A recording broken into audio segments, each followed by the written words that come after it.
ظرف‌ها رو که داشتم می‌شستم دیدم خودم اینجام و ذهنم 1001 جای دیگه است. یهو فهمیدم دارم غرق میشم تو دریایی از افکار بی‌معنی که یهو یاد این جمله افتادم که میگفت میدانی رنج تو ز چیست؟ به آنچه که نباید بیش از حد میاندیشی.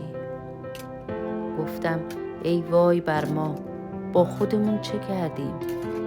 در واقع 90% از چیزایی که روزانه بهش فکر میکنیم هیچ وقت اتفاق نمیافته. 9% باقی مونده هم در کنترل ما نیستش و فقط میمونه 1%. ولی همون 1% جوری فرمان زندگی ما رو گرفته دستش که ما شدیم نوکر بی اختیارش. حالا تو بگو، تو صاحب فکراتی یا فکرات صاحب تو هم؟